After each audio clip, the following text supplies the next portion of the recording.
Good morning, everybody. Something a little different. Once again, we're not afraid to try the silly and the goofy on this channel. So what we have here is the headlamp assembly. It's a xenon headlamp out of 2004 S60R. Well, if you can see, there's a really good reason why. Right there, it's got a BB hole. Not sure what the scenario was, but it's there. And my issue is I want to seal this hole. I mean, this is not causing a massive disruption to the lighting, but it's certainly causing potential for the moisture, and I don't want to attack this extraordinarily expensive. I mean, these things are out there as far as replacement. Now, good news is you can get one of these. This is real glass, by the way. And you can get one out of Europe. And the other thing that's interesting is the S60R is unique from the S60s. So the other ones basically have lines in them and all kinds of other stuff. It just would not work. So we're going to have to try to resolve this one. Now, going back to Europe, yes, you can get one there. Awesome. Only problem is it's like 100 and some euros. Okay, that's all right. You know, you want to pay, you know, play, you got to pay. Okay.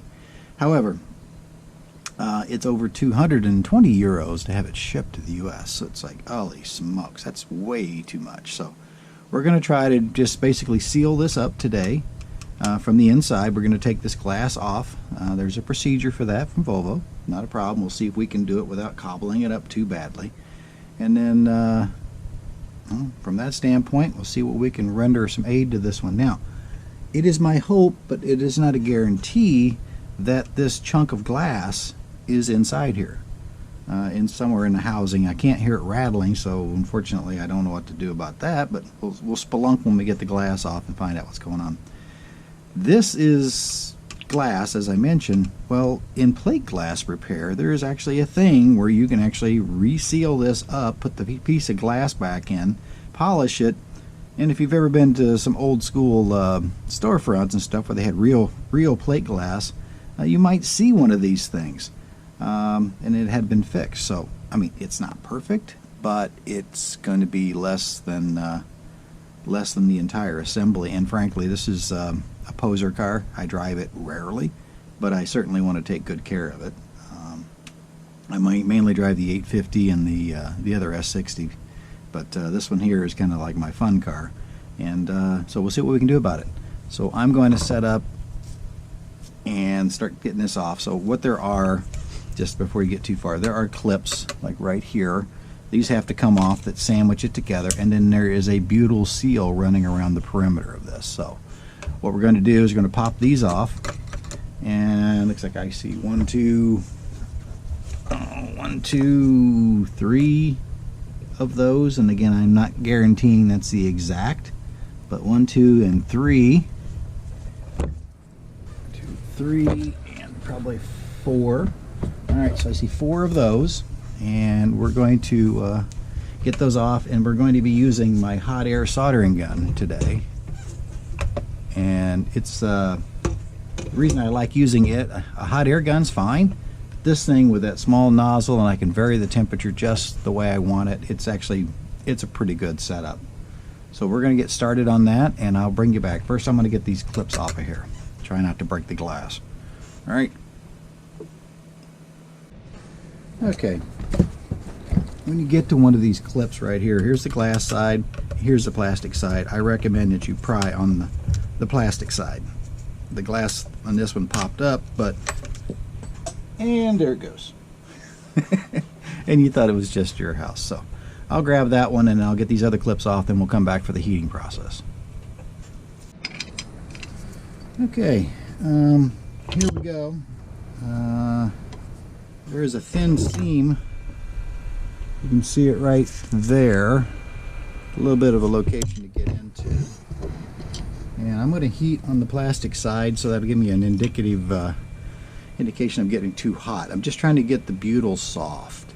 And I'm going to use little plastic trim tools. They likewise are plastic. We shouldn't hurt the glass at all, with the exception of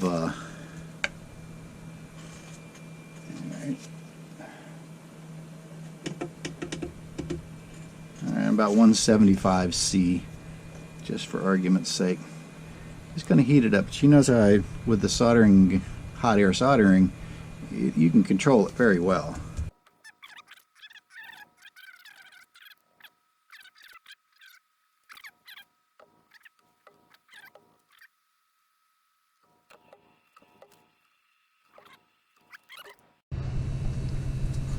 Well, a little bit of patience.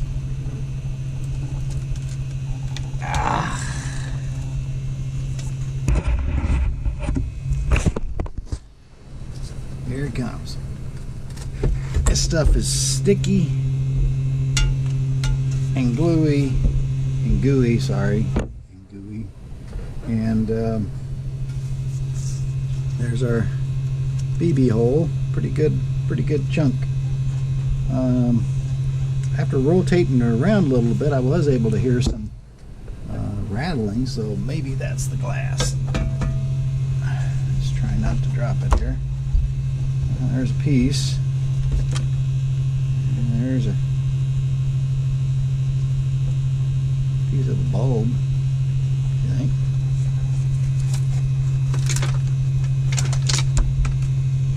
There. Some more. Sorry for the dirt, but that's what we got. Okay. Thing off.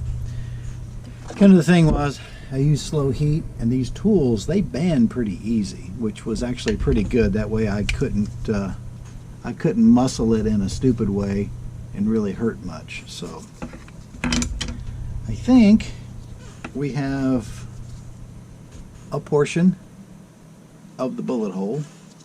Let's set this to the side. I have a mess to clean up now. Okay.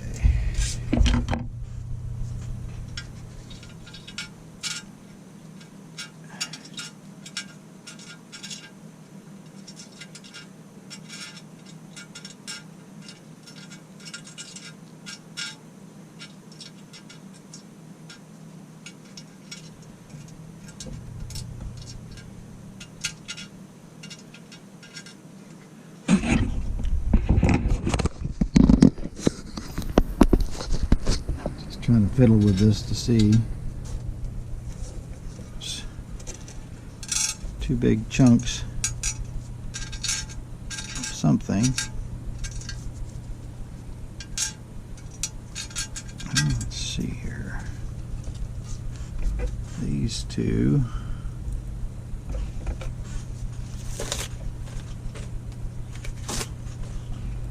These two chunks of glass. There's a flat. There's a flat.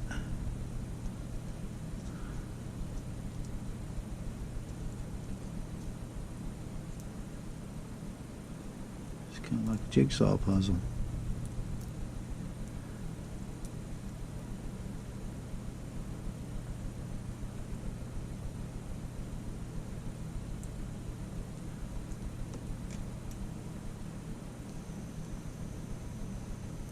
Kind of fits together. We'll see. Alright, let me fiddle and I'll bring you back. There's two hunks, one on the right, one on the left. It seems to be what it is. I don't have all of it because clearly some of it exploded into dust. There's a little piece over there. Trying to figure that one out. Little piece over here, and we'll see, but that's about as close as I can get. So we will get ready to glue those in place. Bring it back.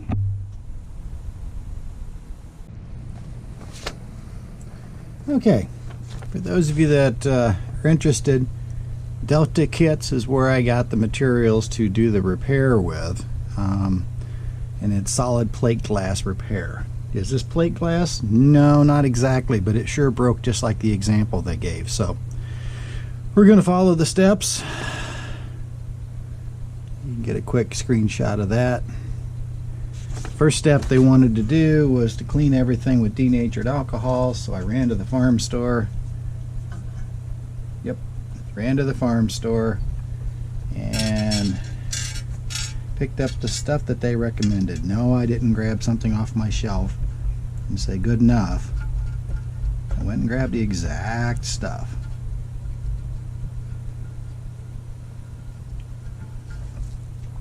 All right. Come on.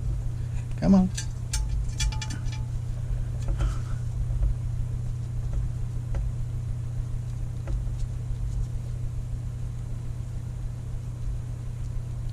Why the gloves, Dan? Because there's a voice somewhere in the higher areas of the universe that reminds me of my failures with super glue. Sticky fingers together with super glue is kind of makes you feel really stupid. Right. So I'm cleaning all the edges, getting all the grooves, and getting that all done. Okay. Now replacing the lid on said denatured alcohol, camp fuel for those of you out in North America, perhaps, sold in your paint department. Okay, so cover all surfaces with Magnabond resin. Magnabond resin from the Delta Company, available on Amazon. Not a single bit of this is cheap. This is professional stuff, so yeah. But opposed to what I quoted you earlier from Europe relative to the cost of this thing, it's like, yeah, let's try to do it right. What's the worst that can happen? We do it over? Yeah, pretty much that's it. So I'm going to put a little drop in here, drop there, and the acid brush is to get it into everything. I'm trying not to go too far outside, but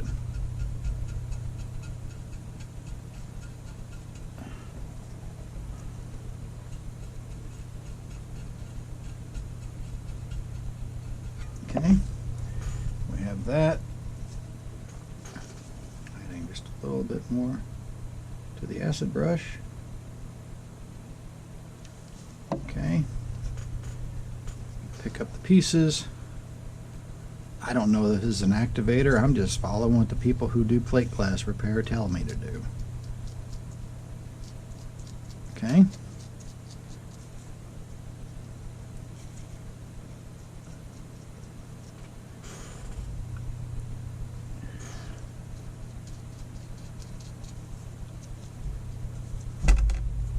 Don't drop it.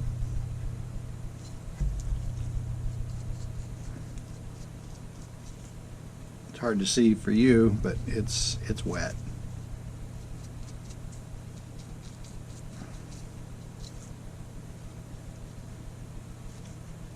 I don't know if this is a activator or what, but here we are. Okay, it doesn't appear to be very sticky. Okay. With the acid brush covering all mating surfaces with a light coat of Magnabond resin, make sure it penetrates all surface cracks, etc., etc., etc. Push plug firmly in place and place a 2-inch wide clear sealing tape over the entire plug to hold it in place during the curing process. Okay, we will take care of that shipping tape question.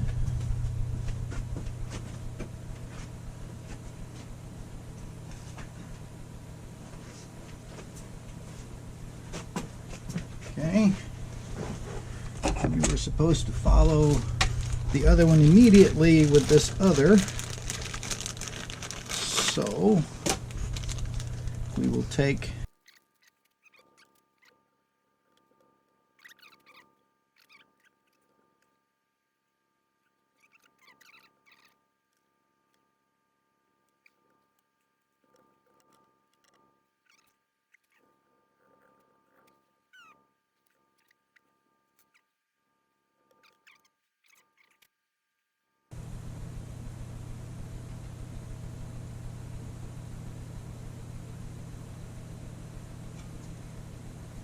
applying a little bit of this to those external voids.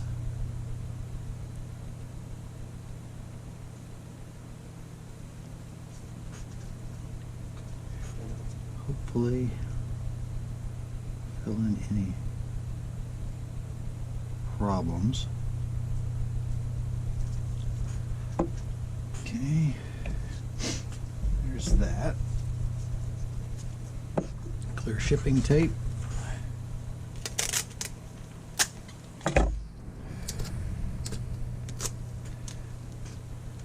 Again, as I said, as it goes over, we'll be able to come back later and shave that, hopefully.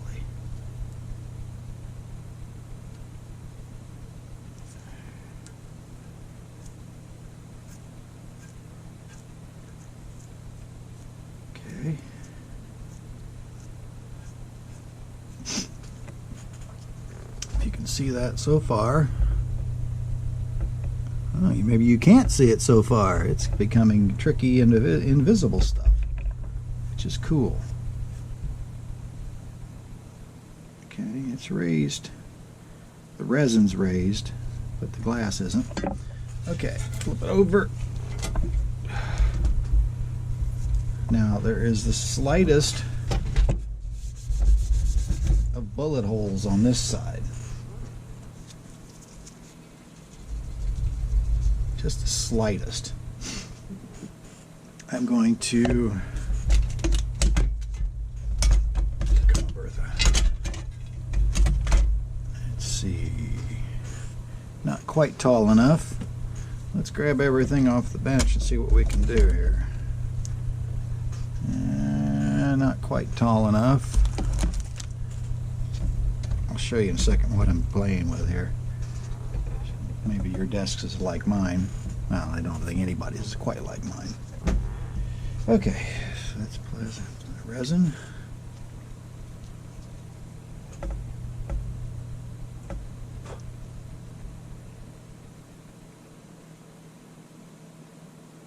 Ever so slightly. There's that resin.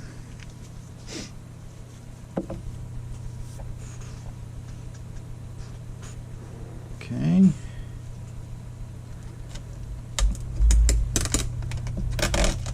Put a piece of clear shipping tape over that. They call for some curing tape, which I don't have. We'll go from there. Okay, another big step that's coming. Oh yeah, I promised to show you. Yeah, my desk, I've just kept all kinds of junk. Let's start stacking it up. Okay, and hopefully you can see the tape, but can you see the glass all that bad? Again, we are not going to get perfection. Hopefully we're going to get the hole sealed up, and hopefully it doesn't fall out, and then when that happens, I'll be very pleased. I will bring you right back.